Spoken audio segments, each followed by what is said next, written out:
Hello guys, today tetestingin natin kung kainit pa talaga sa loob ng Tesla since panoramic na glass roof yung bubong niya, no? Ito, binabad ko ngayon siya sa init. Now it's, ano oras na? It's 10:30 AM. So hindi pa siya ganoon kainit. Mamaya yan, tanghali, mas mainit. Pero ngayon, tatry ko na ngayon. So 34 degrees ang outside temperature. Nakaset yung Tesla natin to yung climate control niya to 21 degrees. Naka-camp mode ako ngayon. So ngayon testingin natin ngayon kung may difference ba kung may sunshade ka or wala sa loob ng Tesla. So try natin. Okay guys, we're inside the Tesla now. So as you can see, meron akong kinabit dito na sunshade from Lazada. Yan. Sa loob, ganito sa loob pag may sunshade. Ngayon kung walang sunshade dyan, as in open yan na glass roof na hindi nabubuksan, so fixed siya na panoramic na moon roof. According to Tesla, meron daw yun na UV na protection na, so para siyang tinted na. Tapos meron din siyang medyo darker din siya ng konti compared doon sa mga windows, since may privacy shade na rin siya. Okay. So ngayon measure natin yung temperature pag nakasara yung sunshade natin. Okay, so 30 degrees dito. Okay, 30 degrees. So around 30 degrees yung average niya. Dito sa kabila, try natin. So 30 degrees din. Okay. Ngayon, gagawin ko ngayon, finorward ko ng husto yung sa may passenger side. Tapos yung driver side, minove ko siya backwards. Kasi ang gagawin ko ngayon is bubuksan ko yung sunshade. So natin. Yan. Kasi i-expose ko siya sa araw. Ayan. Yan. So ganyan yung itsura niya pag naka-open. Open ko ng buo para makita niyo. Yan. Yan ang itsura niya. Ganyan. Pag nakabukas yung sunshade.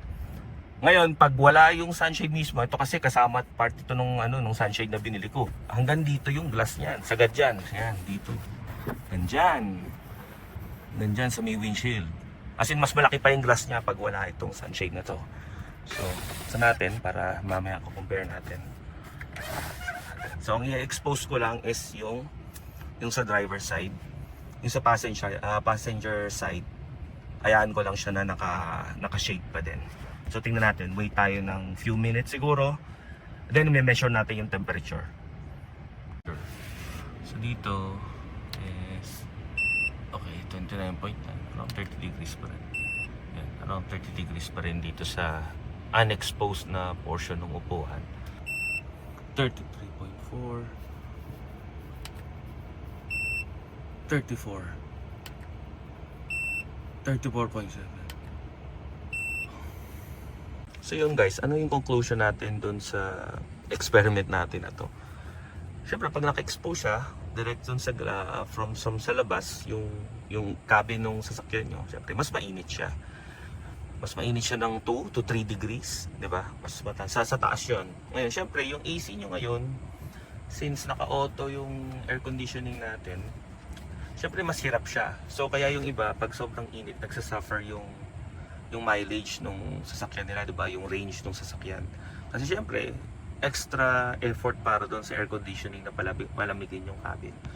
So, kung ako yung tatanungin, para sa akin, nakakatulong itong sunshade, diba? Na para mabawasan ng ilang degrees yung cabin temperature pag hindi naka-expose directly doon sa init galing sa labas, diba? So, ang gagawin natin, sasara lang natin yan. Ayan. Ayan. So pag nakasara siya, ayan, ganyan yung itsura niya, 'di ba? Syempre less na init na nagre-radiate coming from outside. So mas tipid sa sa battery kasi hindi masyadong nahihirapan yung aircon nyo. So ako nire-recommend ko na magkabit kayo ng sunshade. Doesn't matter kung anong klaseng sunshade, as long as hindi directly ma-expose yung cabin nyo sa araw.